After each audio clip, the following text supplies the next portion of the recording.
Queridos, abramos as nossas Bíblias no Evangelho de Lucas, no capítulo 18.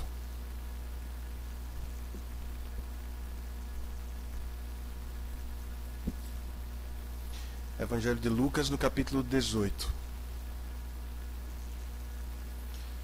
Dos versículos 9 ao 14. Evangelho de Lucas, capítulo 18, dos versículos 9 ao 14.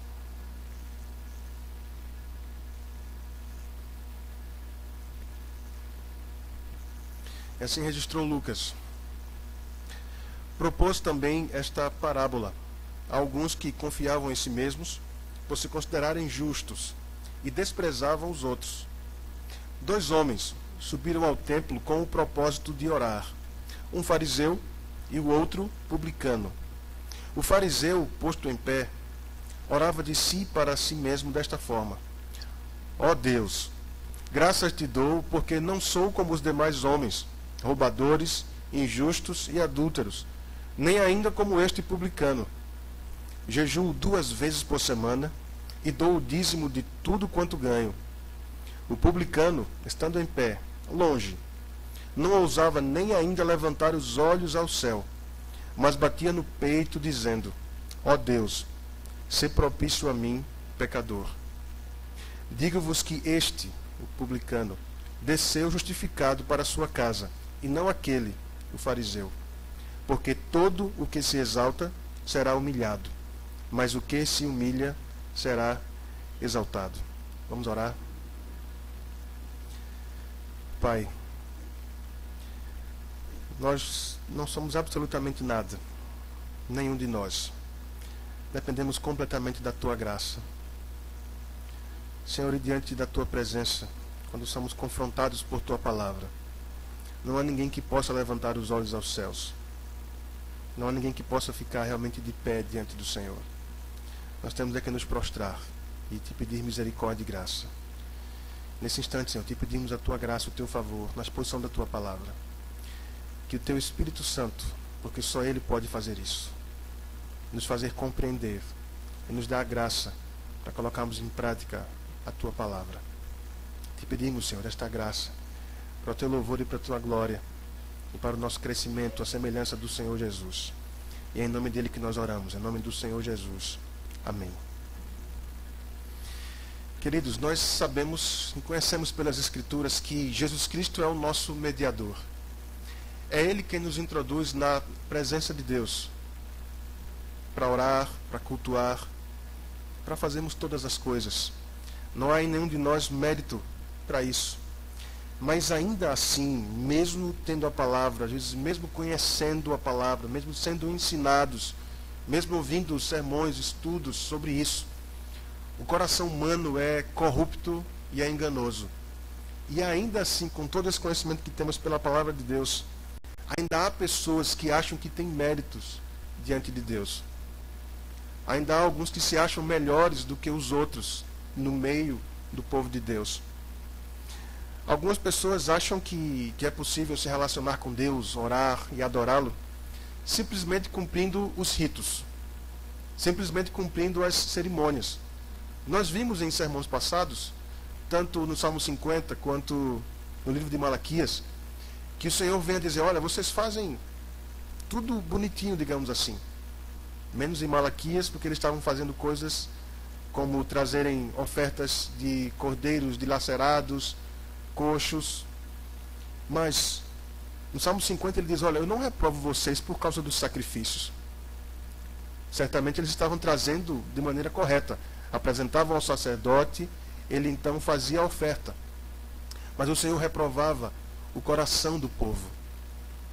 E há alguns que acham que simplesmente cumprindo ritos religiosos estão orando, estão cultuando, estão agradando a Deus, porque estão confiados naquilo que estão fazendo. Muitos estão na igreja há muito tempo, há décadas. Às vezes tem gerações, tem filhos, tem netos, alguns talvez até já tenham bisnetos, mas não entenderam ainda o que a palavra de Deus fala sobre a mediação do Senhor Jesus. E pouco tem se esforçado para crescer em oração e na postura que devemos ter diante de Deus, que Ele requer de mim e de você. E alguns usam até textos bíblicos para justificar algumas de suas práticas. Muitas vezes práticas errôneas, práticas egoístas, excludentes.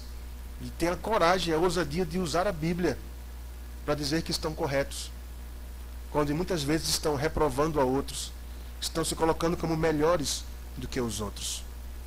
Lucas registra aqui que o Senhor Jesus estava se referindo aos fariseus quando propôs esta parábola.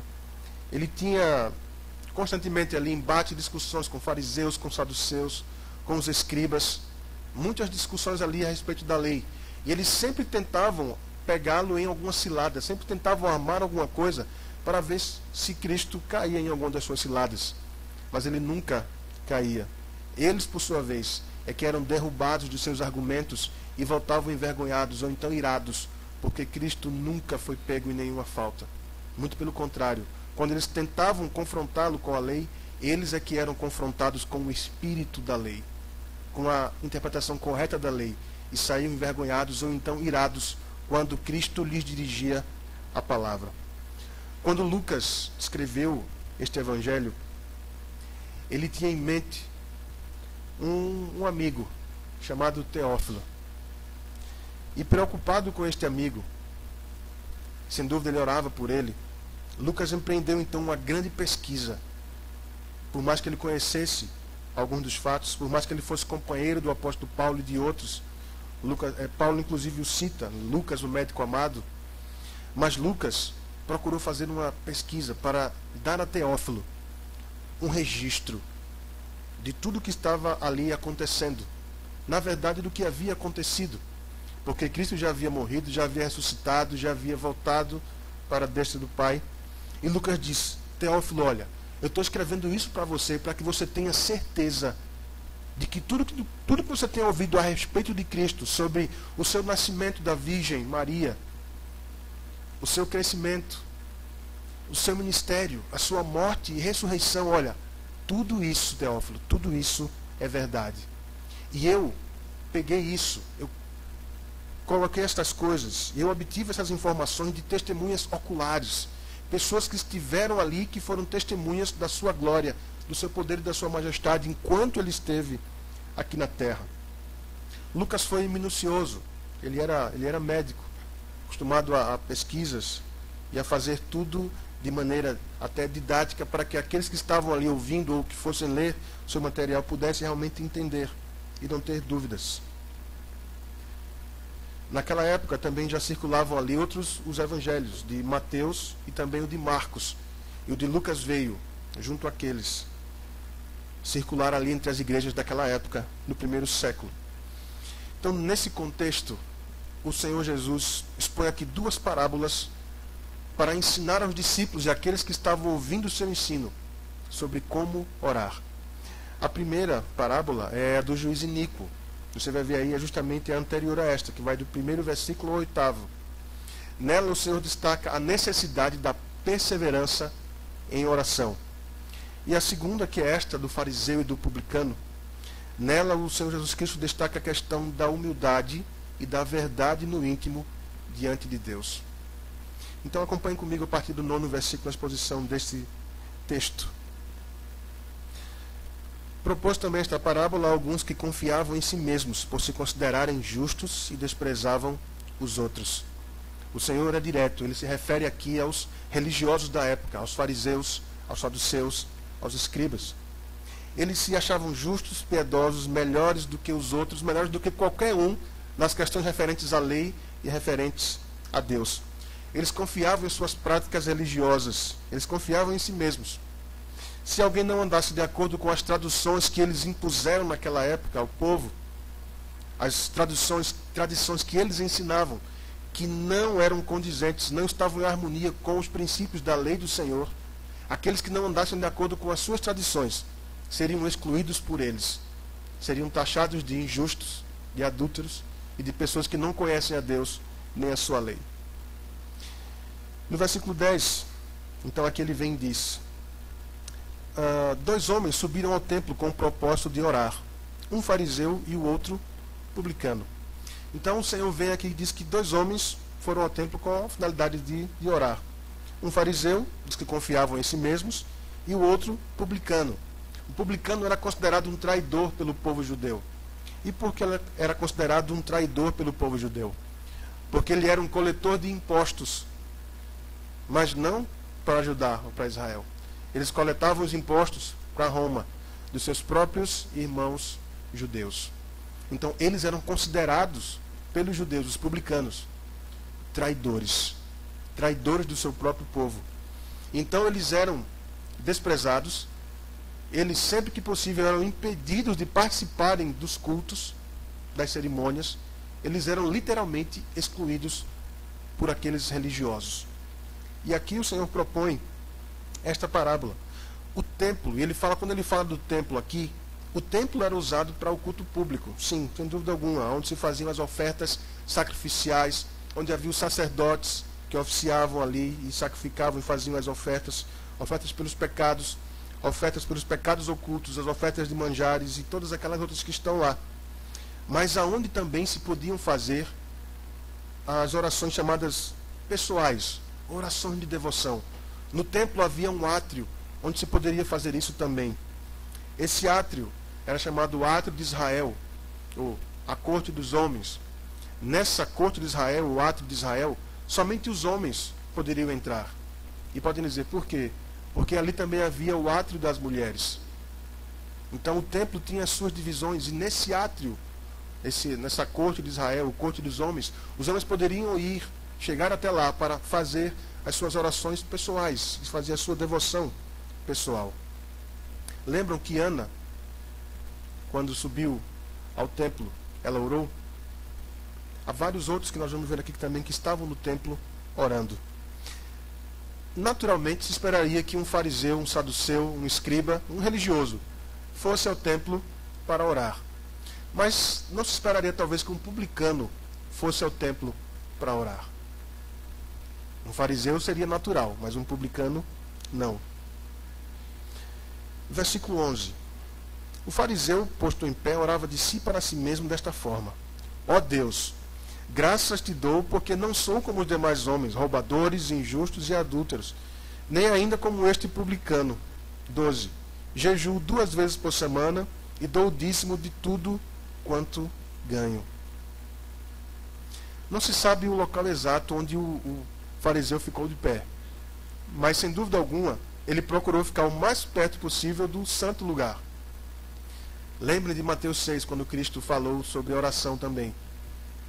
Não imitem os fariseus, os saduceus, aqueles que oram de pé nas praças para serem vistos dos homens. Vocês, quando orarem, entrem no quarto, fechem a porta, e ali vocês vão orar ao Pai em secreto. E o vosso Pai que vos vê em secreto os recompensará. Eles gostavam de ser vistos em qualquer lugar. E no templo, sem dúvida alguma, não seria diferente. Eles procurariam ficar em algum lugar, pelo menos de destaque, o mais próximo possível do santo lugar. Assim eram os fariseus e os saduceus naquela época. E ele então faz aqui esta oração. Mas a quem é que ele se dirige? Aparentemente parecia uma oração de invocação a Deus. Porque, observe comigo, ele começa aparentemente bem. Tecnicamente, perfeito. Ó Deus, graças te dou. Mas o que tinha relação a Deus parou aqui. Porque a partir daí, ele vai falar para si mesmo. É como Cristo vem aqui e diz: orava de si para si mesmo. Orava de si para si mesmo. Na verdade, ele, nessa oração, como dizemos, ele contou vantagem. Ele agradeceu a Deus pelo que ele era. Graças te dou, ó Pai. Graças te dou, ó Deus.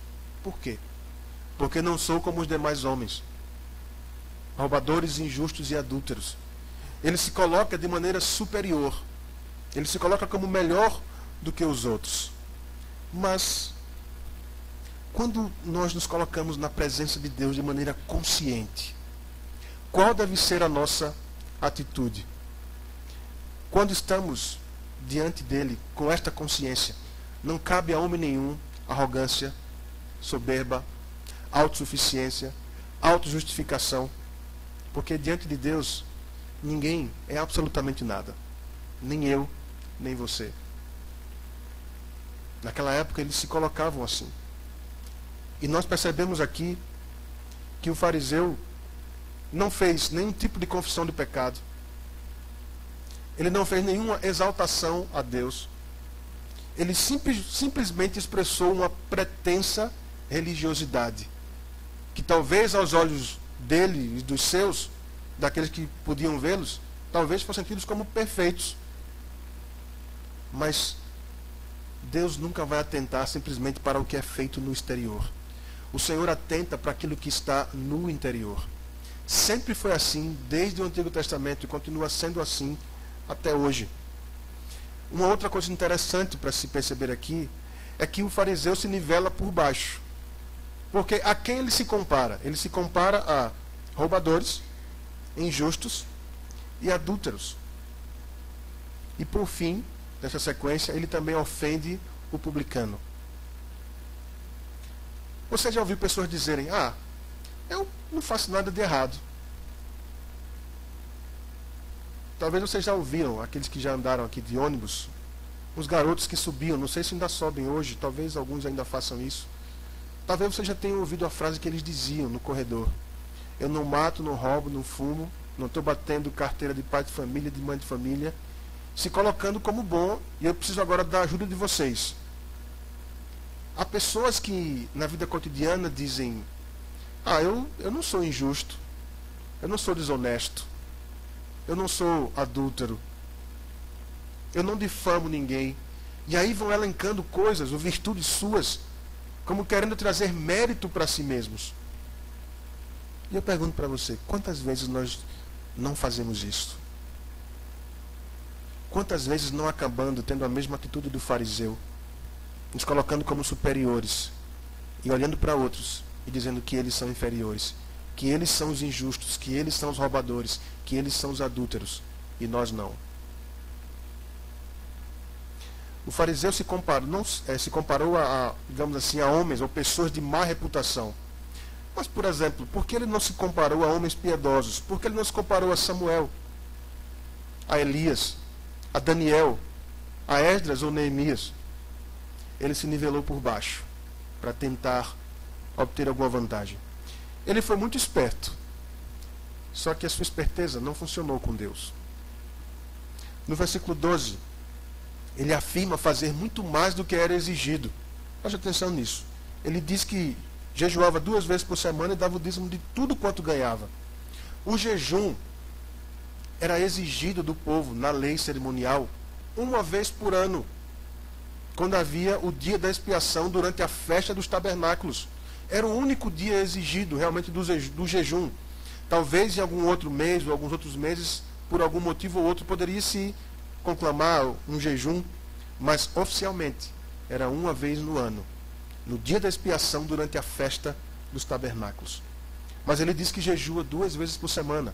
E vendo a história dos fariseus, geralmente eram as segundas e quintas que eles faziam estes jejuns. Você pode observar a questão do jejum em Levítico 16, para você ver ali os detalhes das leis cerimoniais quanto a isso. Quanto ao dízimo, era semelhante. Lá está prescrito do que se deveria dar o dízimo. Ele diz que dava o dízimo até da hortelã, do cominho, de todas as hortaliças. Era um religioso fascinante, fabuloso, brilhante. Ele estava dizendo aqui: Deus, é um privilégio e uma honra para o Senhor me ter como seu servo. Ele basicamente estava dizendo isso aqui. É um bom negócio para o Senhor me ter como seu servo, como seu devoto, porque eu sou perfeito, eu sou maravilhoso. Era o que ele estava dizendo aqui. Você pode observar depois, dentre os ais que Cristo profere, no mesmo Evangelho de Lucas, no capítulo 11, ele vai se referir aos fariseus. Ai de vós, escribas e fariseus, que dais o dízimo do cominho, da hortelã, das hortaliças, mas negligenciais a justiça de Deus. Você pode ver depois isso no capítulo 11 do Evangelho de Lucas. Agora vejamos o versículo 13. Agora o publicano é ressaltado aqui. O publicano, estando em pé, longe, não ousava nem ainda levantar os olhos ao céu, mas batia no peito dizendo: ó Deus, Sê propício a mim, pecador. Inicialmente, duas coisas. Primeiro, ele ficou longe do santo lugar. Ele não procurou, provavelmente, um lugar de destaque. Segundo, ele não ousava olhar nem para cima. E ainda em terceiro, ele ficou olhando para baixo, constrangido. Então, essa atitude do publicano nos demonstra aqui algumas coisas importantes quanto à questão da devoção. A primeira coisa, reverência. Deus é santo. Ele está aqui. No caso, referindo-se ao tempo onde ele estava. Era como se estivesse na mente dele. Deus é santo. Deus está aqui. Ele escolheu esse lugar para habitar. O Senhor é o grande eu sou. Jeová é o todo-poderoso. Ele é cheio de glória e de majestade. O homem não é capaz de olhar para o grande eu sou. Lembram de Moisés? O próprio Moisés pede ao Senhor: Senhor, eu quero ver a tua glória. E o que é que o Senhor diz? Moisés, homem nenhum pode ver a minha face e continuar vivo. Por que você está pedindo isso? Homem nenhum pode ver a face do Senhor e continuar vivo. Parece que o fariseu não lembrava disso, mas o publicano, conquanto fosse tido como pecador e traidor, lembrava provavelmente destas coisas aqui. A segunda coisa que observamos, humildade. Ele reconhece o seu estado de miséria, de pecado e de corrupção diante do Senhor.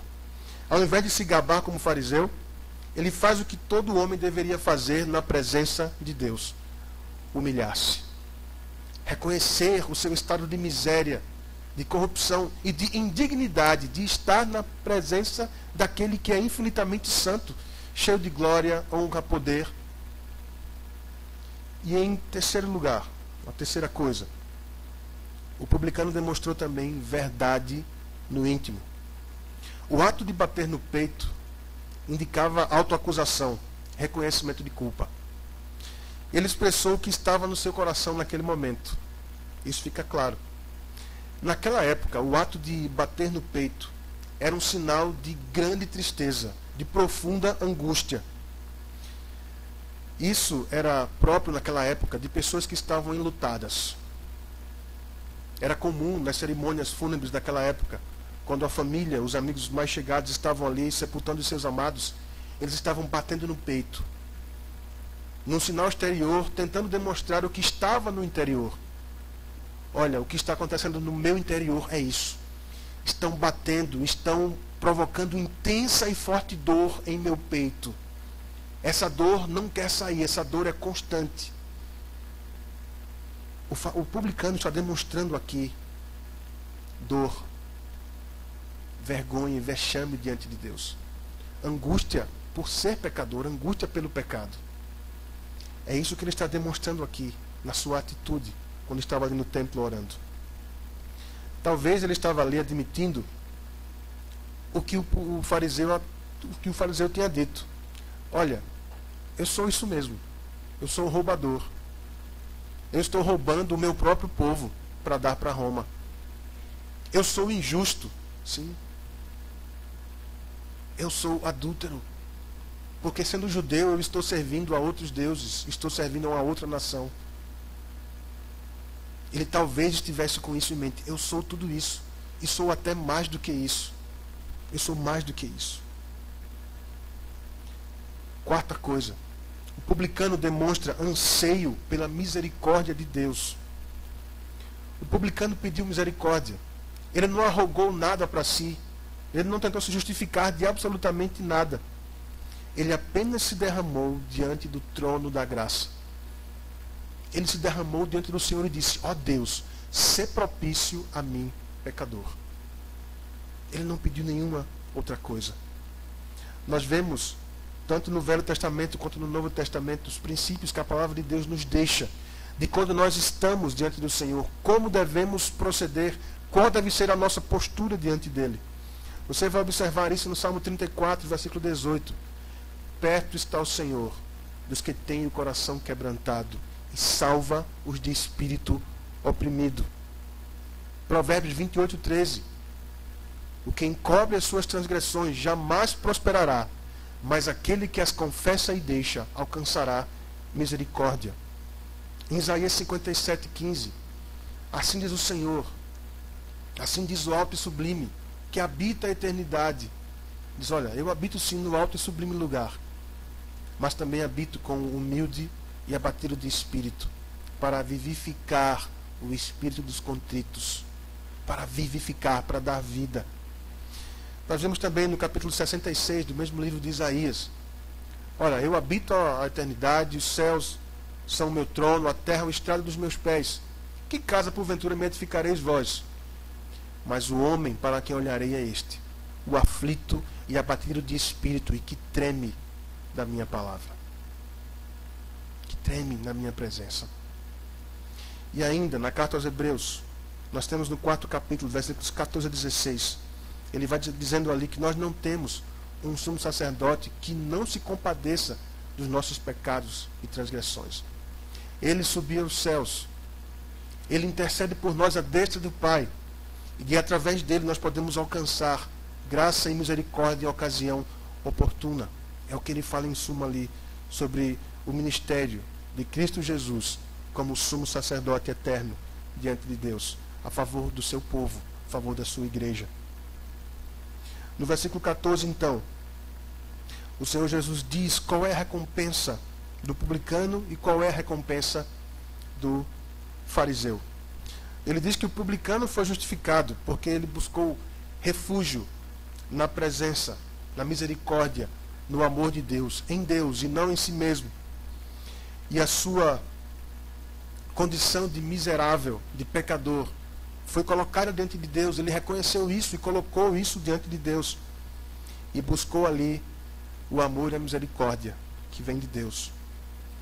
O fariseu foi rejeitado. Sim, porque ele se auto-justificou. Ele se colocou diante de Deus com soberba, se achando um religioso perfeito. Ele não demonstrou reverência a Deus, aparentemente aqui em nenhum momento. Ele não deu glória a Deus. Ele não atentou para a sua condição de pecador carente da graça e da misericórdia de Deus, como todo ser humano deve ser. Consciente da sua carência da graça, do amor e do poder que vem de Deus. Nós já vimos Provérbios no capítulo 28, versículo 3, o que encobre suas transgressões jamais prosperará. E eu quero que você abra comigo agora em Provérbios no capítulo 30 e o versículo 12. Faço questão que você vá comigo. Provérbios no capítulo 30 e o versículo 12.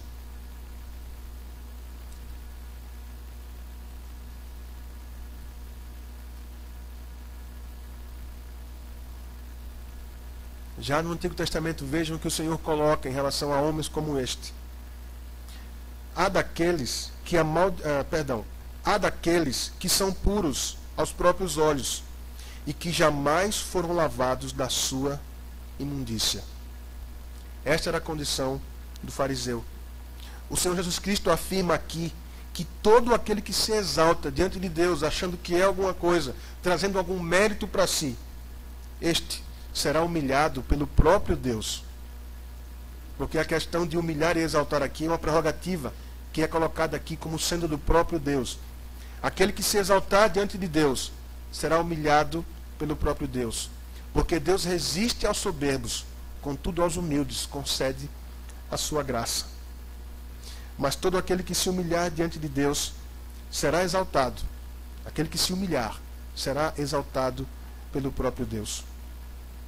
A humilhação e a exaltação virá do próprio Deus.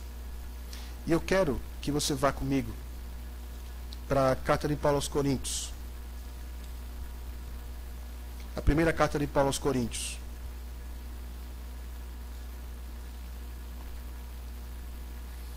Primeira carta de Paulo aos Coríntios, o 4º capítulo e o 5º versículo.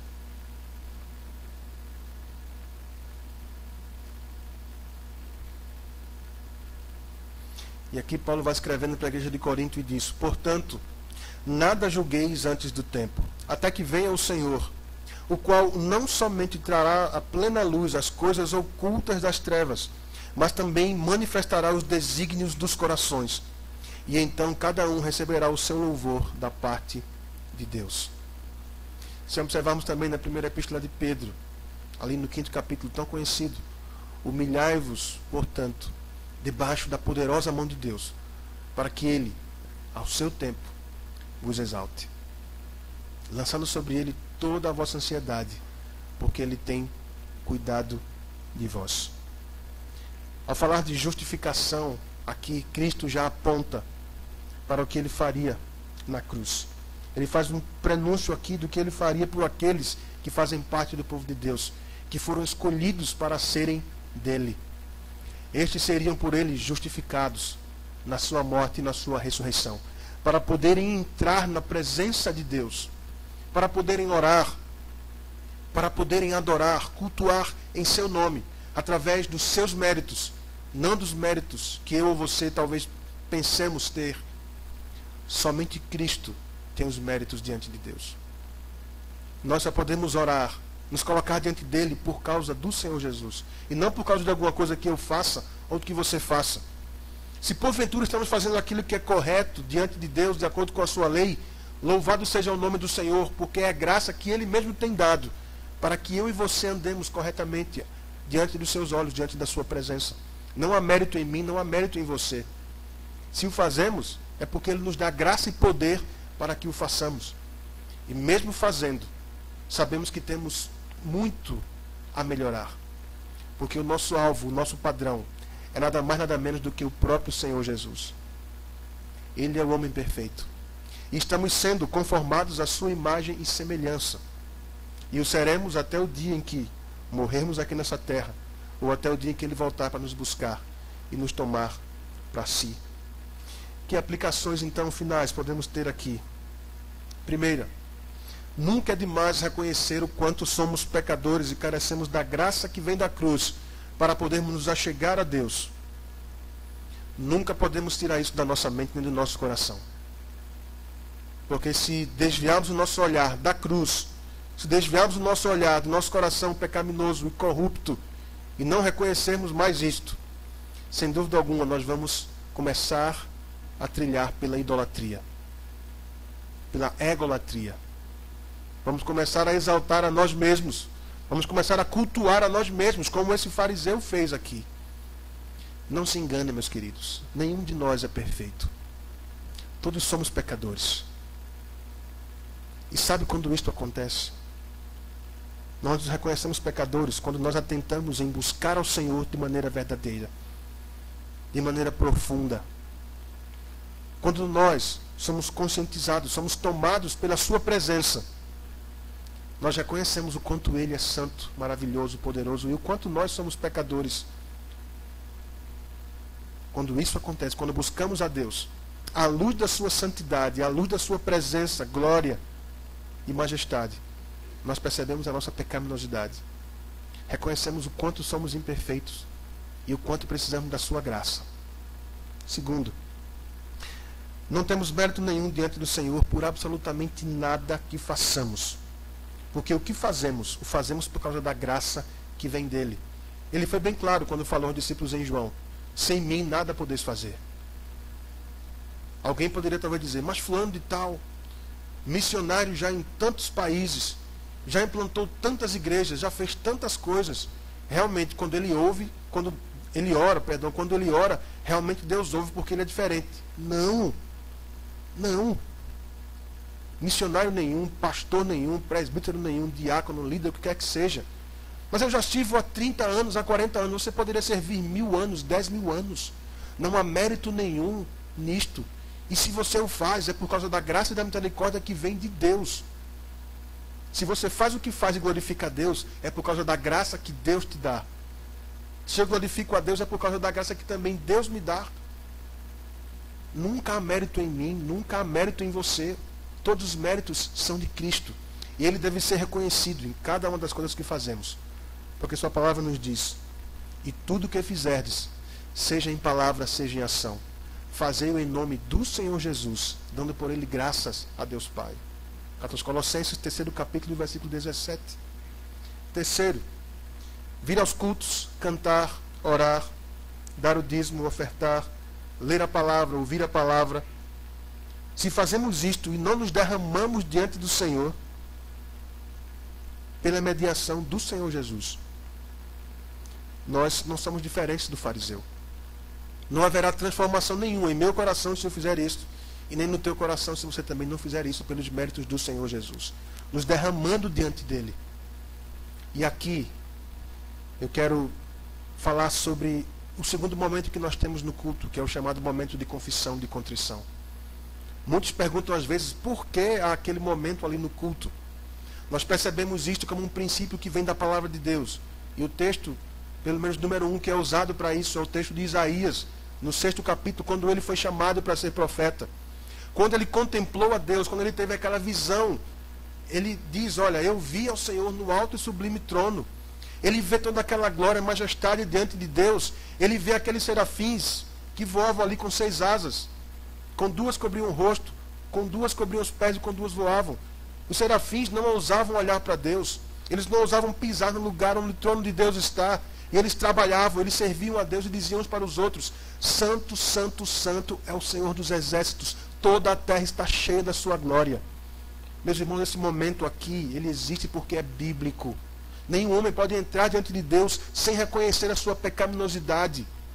Em uma semana nós cometemos tantos pecados que não temos nem ideia do quanto cometemos.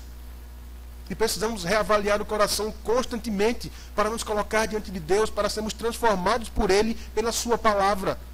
Porque quanto mais reconhecermos que somos pecadores e dependentes de Deus, mais de Deus teremos dentro de nossos corações, mais de Cristo espelharemos, mais adoradores de Deus seremos. Quarto, é preciso preparar nossos corações ao nos dirigirmos a esse lugar. Já temos falado sobre isso aqui e nunca será demais falar, porque nós somos muito rápidos para esquecer estas coisas. Durante a semana precisamos preparar e aquecer nossos corações diante de Deus, para o dia a dia, para estudar, para trabalhar, para ser marido, para ser esposa, para ser filho, para ser funcionário, para ser patrão. Para cada um dos nossos papéis precisamos preparar o coração diante de Deus. E também para o culto, para esse dia que nós temos aqui, para entrarmos em Sua presença, conhecer Sua palavra, atentar para os Seus atributos, atentar para a tão grande salvação que nos salvou, atentar para a Sua bondade e providência, para a minha vida e para a tua vida todos os dias. Meus queridos, nós não podemos entrar aqui nesse lugar sem exercitar estas coisas, porque fatalmente seremos simplesmente mecânicos. Seremos talvez como esse fariseu aqui. E se o fizermos assim, o Senhor não aceitará o nosso culto, a nossa devoção. Nós precisamos aprender a preparar o coração. Cristo falou isto aqui, falou com toda a autoridade. Porque mesmo sendo Deus, mesmo sendo homem perfeito, o Evangelho de Lucas registra que ele constantemente saía, ia ficar em lugares ali, desertos para orar, para comunhão com Deus, para comunhão com o Pai. E eu e você precisamos exercitar isso. Precisamos crescer nestas coisas. Nossos corações devem se encher do temor que é devido a Deus quando pensamos nele, quando estamos em Sua presença. Ao abrirmos a nossa boca para cantarmos louvores a Ele, para exaltá-lo e para bendizê-lo. Ao fazermos as orações, ao pregarmos a palavra, nós não podemos fazer de qualquer maneira. A própria palavra registra aqui como ficou o coração, ou como foi o estado daqueles homens que tiveram ali o impacto da presença de Deus diante deles. O próprio Isaías, ele disse, ai de mim que estou perecendo. Daniel caiu sem forças. Josué encheu-se de temor o coração quando ele viu ali o anjo do Senhor, e ali era Cristo que estava diante dele. Manoá e tantos outros aqui no passado. Meus irmãos, quando estamos conscientes da presença de Deus, o temor deve encher os nossos corações. Porque embora não possamos vê-lo com os olhos físicos, mas Ele está presente aqui espiritualmente, a Sua presença é real. E Ele requer de mim e de você temor diante dEle. Reverência, humildade, verdade no íntimo, é o que Ele requer de mim e de você. Quanto à questão de falar, por exemplo, como temos usado nossa língua. O fariseu, depois de fazer toda aquela sequência, ainda ofendeu o publicano. Não sou roubador, não sou injusto, nem adúltero, nem sou como esse publicano aqui. A nossa língua tantas vezes é rápida para proferir insultos aos nossos irmãos, para desqualificá-los em tantas coisas, inclusive nas coisas concernentes a Deus. Nos colocamos como superiores e como melhores. Precisamos usar nossa língua em relação aos irmãos para orarmos por eles, para intercedermos por eles. Você pode dizer, mas você não sabe o mal que eles têm me feito, ou que eles têm me feito. Ore por eles. Orai por aqueles que vos perseguem, pelos vossos inimigos. É o que Cristo deixa para mim e deixa para você. Ore para que o Espírito Santo transforme o teu coração, no caso o meu coração também, e o coração dele. É o que devemos fazer. Orar por nós mesmos, pedir misericórdia por nós e também por nossos irmãos. Nós não temos como chegar diante de Deus por nosso próprio mérito, por aquilo que fazemos. É tudo mérito que vem da cruz, que vem do Senhor Jesus. Ele veio nos libertar da religiosidade fria e rotineira que tantas vezes nós temos. Ele veio para nos abrir o caminho de livre acesso ao Pai, através da sua carne rasgada, do seu sangue derramado. Todos os méritos são dele. Se nós podemos orar, é porque ele nos concede sua graça e seu poder para isso. Orar, entrar na presença de Deus, é um momento sublime que exige respeito, temor e um coração humilde. Cristo é o nosso maior exemplo de submissão ao Pai. Ele mesmo sendo Deus, de mesma essência, de mesmo poder e autoridade que o Pai, se submeteu a ele e constantemente orava para ter comunhão com o Pai. Diante disso, de tamanha graça que nos foi dada e nos tem sido dada, glória seja ao Deus triuno, que nos separou para vivermos para Ele, para vivermos com Ele, dedicarmos toda a nossa vida a Ele, para sermos somente dEle, para nos relacionarmos com Ele através da Sua palavra, através da oração e através da adoração.